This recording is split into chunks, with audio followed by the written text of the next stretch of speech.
Welcome to ILTV's Israel Daily. I'm Natasha Kirchuk, and coming up in today's newscast, more than 3,800 people have now been diagnosed with the coronavirus in the state of Israel.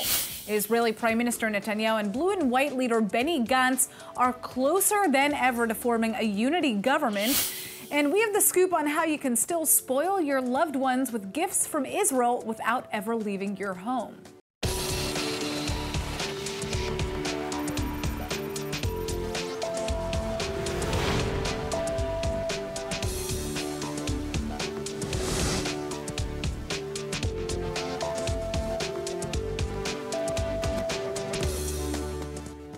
Well, the weekend has come to an end, but the numbers just keep on rising. 3,865 people have now been diagnosed with the coronavirus in the state of Israel, with 66 now in serious condition and 82 moderately ill. Now, luckily, the vast majority have minor symptoms, and another 89 people have fully recovered from the virus.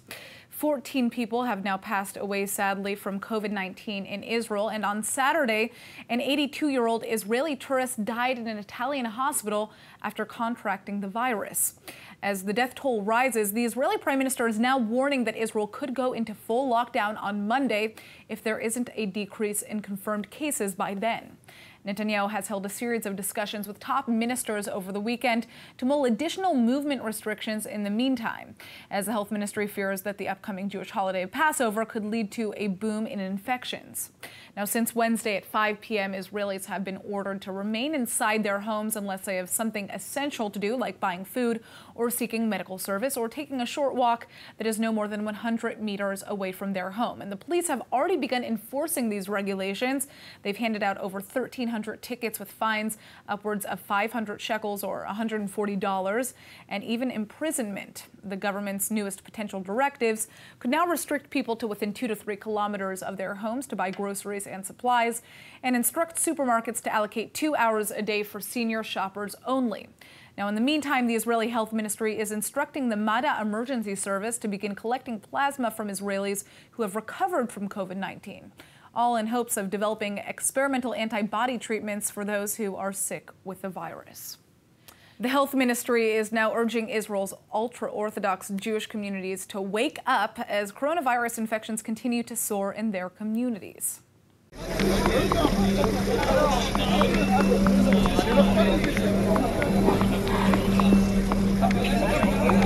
What you're seeing is the opposite of social distancing. Almost 400 people flagrantly breaking Israeli law and failing to adhere to regulations to stay home. They're attending the midnight funeral of Rabbi Tzvi Shenkar in Bnei Brak, an ultra-Orthodox community in the suburbs of Tel Aviv. And despite restrictions that funerals are only supposed to have up to 10 people, with a distance of 2 meters between each attendee, these people are jamming closely together as police look on without taking action.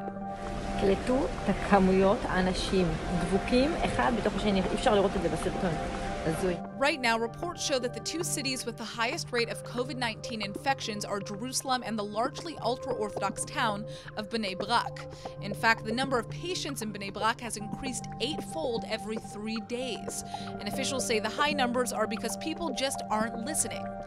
Large gatherings for weddings, prayer services, and other events continue in spite of restrictions.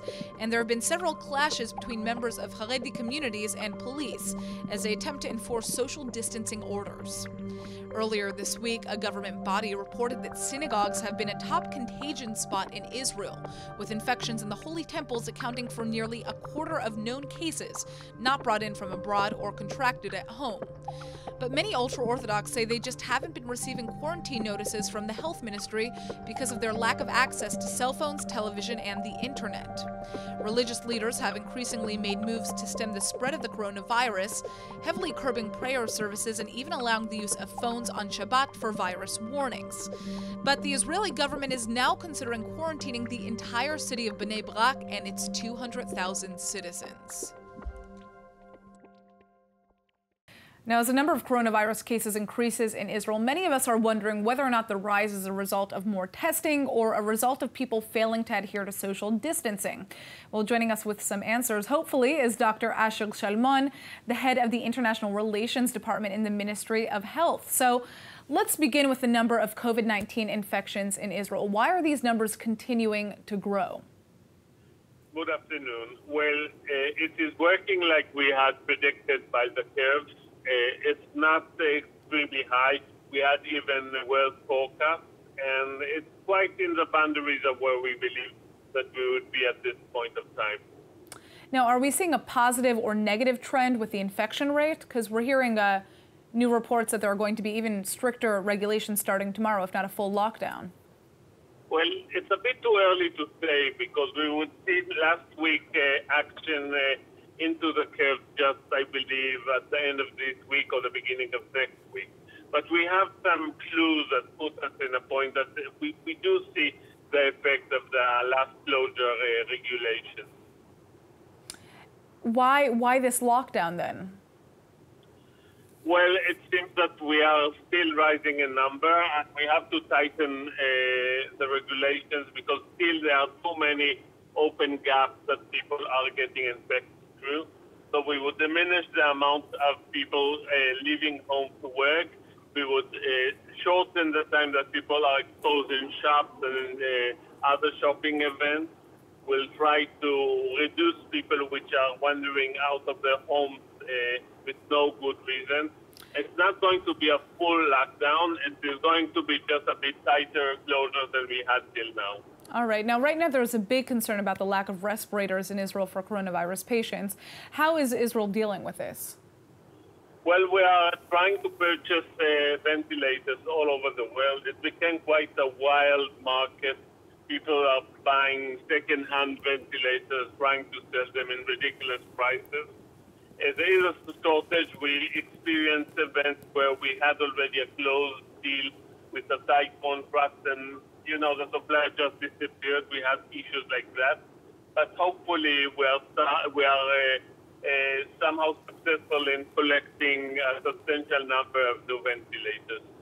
Now, are the majority of the new cases that we're seeing specifically coming out of ultra-Orthodox communities in Israel? And if so, what is the government doing to crack down on these communities? I think it's mostly proper, I would say, explanation and promotion and education of the community. Enforcement is an important tool, but it's not the major tool. The major tool is to make the community understand the risk and cooperate by understanding and not by fear. Mm-hmm. Now, so far, all the deaths that we've seen in Israel have been 67 years old and plus. Seniors are considered to be the most at risk of contracting the disease on more severely. But are there young people right now who are in serious condition? And worldwide, are we seeing younger people also dying from this disease? Yes, indeed. That is a misunderstanding, believing that it's only a problem of the elderly population. We did see cases around the world of people dying in their 30s and 40s. And there are even reports about children which died from the disease. So it is a mistake and a misunderstanding to put it as a problem of geriatric population. Now, in Israel, thank God, we did not have any mortality cases of young people, but we do have young patients in critical and serious conditions. How long can the disease live on surfaces? I don't know. There are contradictory studies. In the beginning, I did have the impression that it usually wipes out after a few hours, but there is now some studies showing that on certain types of surfaces it could survive for much longer, even days. So I would just ask people to be cautious, and I hope we'll have a more substantial data about the risk in the next few days. All right. Well, Doctor, thank you so much for joining us. You're welcome. Have a nice day. All right. Now, every day, more and more people are getting sick, and there are no reliable answers as to when this crisis will end. But now we have an answer as to why there's no accurate estimates. Our testing has been flawed, and the problem is global. ILTV's Nittany Manson has the details. Israel's health ministry has some scary and dangerous news. At least 8 coronavirus tests have been reportedly blotched. And though this number is just a handful, ministry officials fear that these false results are only the ones we've caught so far. And that means that dozens of people could have been treated for coronavirus with no need, while people infected may have instead been walking around. So in the meantime, the ministry has asked that the test results be withheld from health insurance providers. Still, two important questions remain with respect to the virus spread. First, are other countries struggling with false results? And the answer is a terrifying yes. In fact, just as China begins lifting quarantine restrictions in Wuhan, 5 to 10% of those deemed recovered are testing positive for the virus a second time. And they appear to be asymptomatic carriers, meaning they don't even know they're infected. Also, because testing itself is now in question, we don't know if these patients are infected again or if they simply never recovered in the first place. Then that brings us to the second big question. Can people catch coronavirus twice? And again, the answer isn't ideal because we just don't know for sure. The coronavirus is responsible for diseases like the common cold, which we can catch over and over again, as well as diseases like SARS or MERS, which we build an immunity against. Researchers of the coronavirus, however, say that initial studies are promising and that it's likely COVID-19 does not cause reinfection. Well, moving on, in efforts to fight the coronavirus, a unity government is said to now be closer than ever before. And ILTV's Oren has the details. It seems that Prime Minister Benny Netanyahu and his rival Benny Gantz of the former Blue and White Party are rivals no more. And instead, they're now making significant progress towards forming a coalition with a rotational leadership plan. Apparently, all it takes is a global pandemic. But at any rate, reports show that Netanyahu and Gantz will finalize the deal after meeting Sunday evening. אלו אינם ימים רגילים, והם מחייבים החלטות לא רגילות. לכן, כפי שאמרתי, בכוונתי לבחון ולקדם בכל דרך אפשרית הקמת ממשלת חירום לאומית. So here's the breakdown. For now, Gantz, who leads the Israel Resilience faction of the now-dissolved Blue and White Party, is the Speaker of the Knesset. He was elected after Likud MK Yuli Edelstein resigned. But once a coalition is formed, the Speaker position will go back to the Likud, possibly even back to Edelstein. Gantz, on the other hand, would choose to be either the Defense Minister or the Foreign Minister, while his party ally, Gabi Ashkenazi, takes the spot Gantz doesn't want. Yaakov Litzman, then, is supposed to continue as Health Minister, despite criticisms against his inadequacies. And finally, other positions are still being negotiated. But now, as for the Prime Minister portfolio, Netanyahu will continue until September 2021, at which point he's set to swap posts with his new partner, Benny Gantz. Still, to build these bridges, others are being burned. For one, the Blue and White Party is no more, and even the parties which comprised it are splitting. MKs Tzvi Hauser and Yoaz Hendel from Blue and White's Telem faction say they're likely to join Gantz in the new government. And now, Pnina Tamano-Shata from the Yesh Atid faction is similarly jumping ship. But speaking to Yesh Atid leader and former Blue and White number 2 Yair Lapid, she explains that to stay in the opposition would be a grave mistake, and that it's in the public's best interest to form a unity government. Joining us now to discuss the latest political drama is former Israeli ambassador to the United States and former deputy minister in the Prime Minister's office, Michael Oren. So, Ambassador, thanks for joining us. The entire country was shocked on Thursday when Benny Gantz was voted in as the Speaker of the Knesset, and it then became clear that he was on the path of forming a unity government with Netanyahu that would eventually lead to the breakup of his own party. Why did he make this choice? And in your opinion, was it really because of the coronavirus crisis or maybe his own hesitations with the type of government coalition he was set to form? Okay, good to be with you, and I hope you and your audience are all in good health. Again, without self-aggrandizing, this came as no surprise to me. I've been expecting it for several weeks, and the reason, very simply, is the math. Neither the Likud-led center-right coalition nor the Blue and White-led center-left coalition had sufficient votes to put together a coalition, period. And so Israel could have gone to a fourth round of election, which nobody wanted. Under this deal, everybody gets something. Benjamin Netanyahu remains prime minister, which is very important for his legal future. Benny Gantz gets to be within government for another year and a half in senior positions. That's a long time to be in the Israeli government. Many things can happen. Yair Lapid gets to be the head of the opposition, which is a formal senior position in Israeli politics and diplomacy. So everybody gets everything. And the most important thing is Israel gets a government.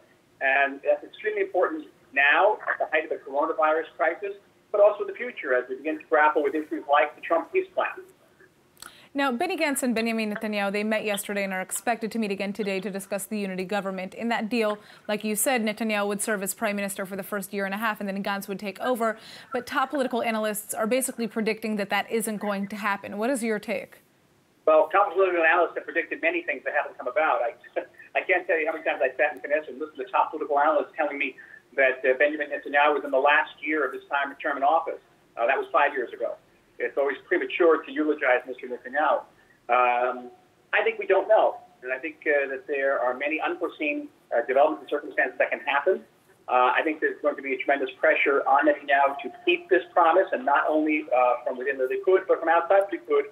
And according to reports that Aryeh Gary, a very influential member of the government, has guaranteed the fulfillment of this agreement. Blue and white number 2, Yair Lapid of Yesh Atid, and of course Bogi Ya'alon have come out strongly against Gantz.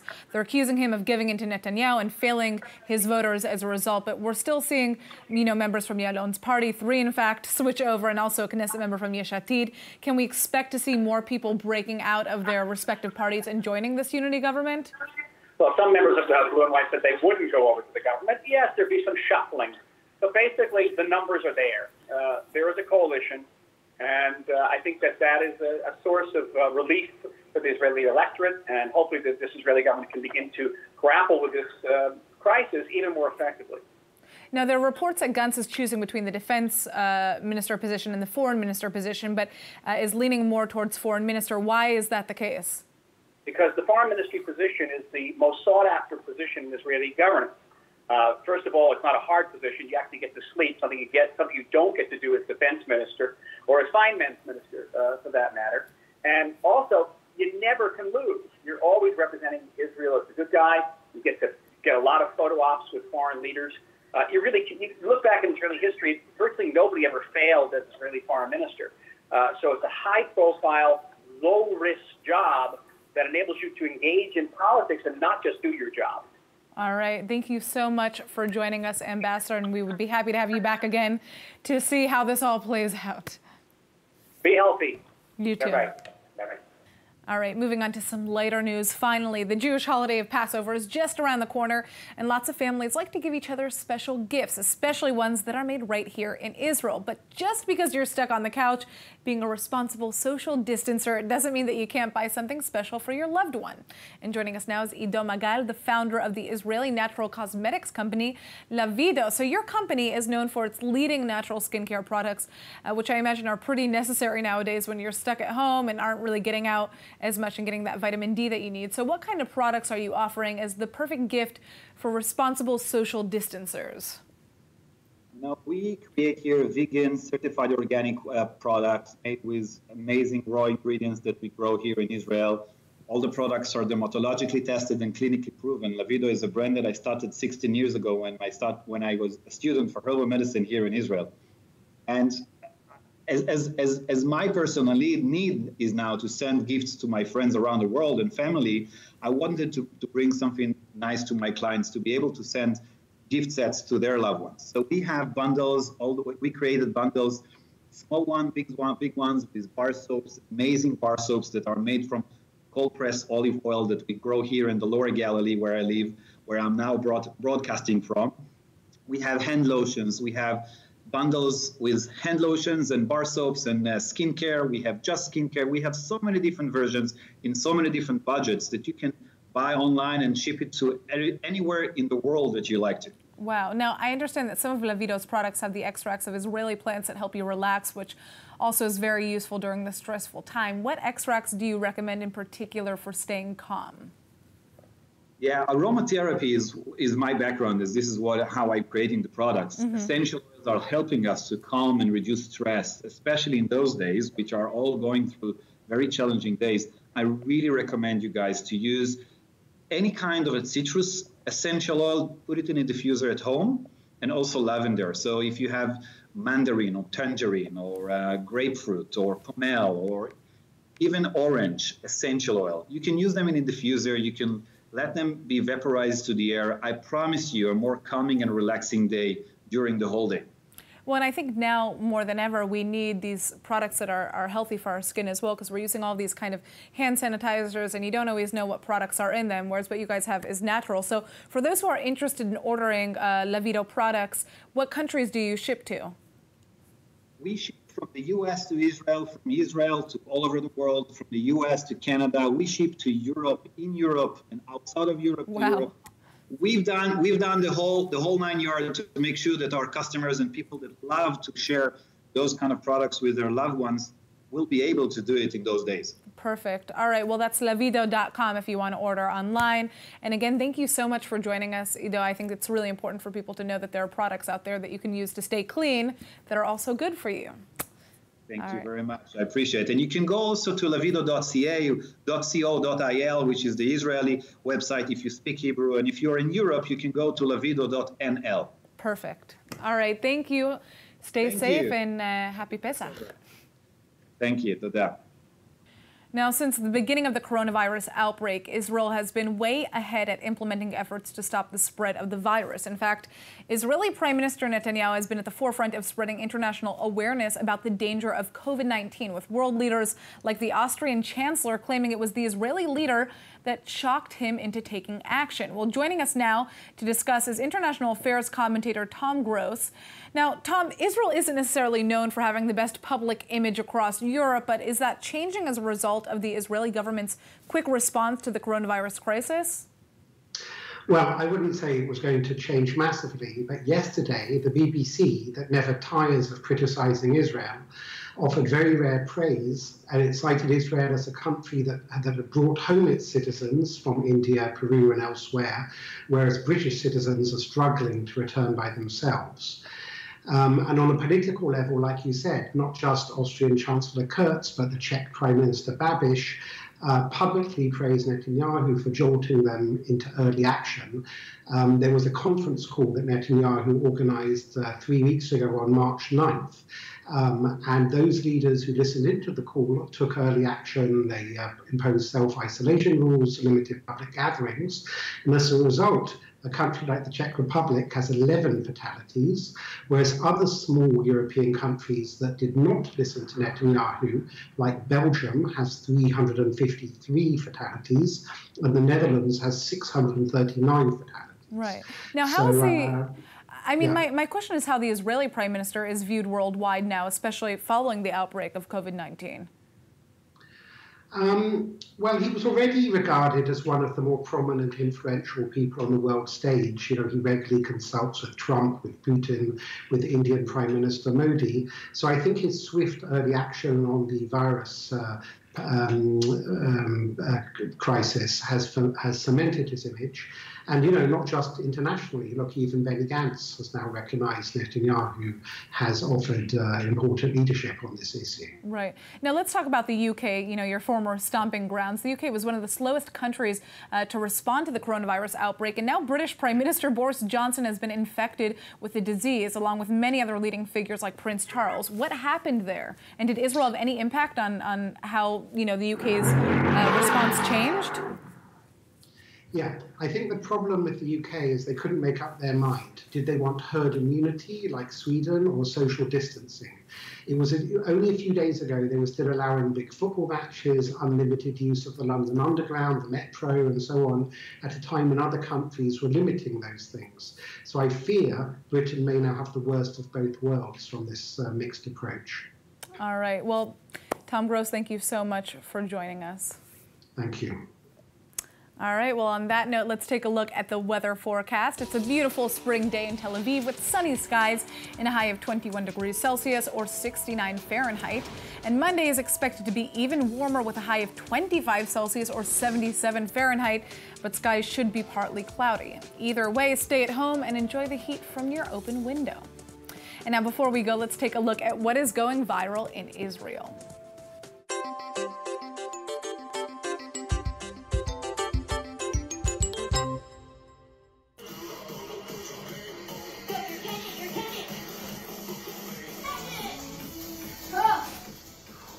And that is how you work out at home in quarantine season, my friends. That is actually very impressive. I'm a fan. All right, that is it for today's news. Today's exchange rate is 3.57 shekels to the American dollar. For more news from ILTV, please like ILTV on Facebook, follow us on Instagram, and subscribe to our YouTube and Roku TV pages. I'm Natasha Kirchuk, and thanks for watching.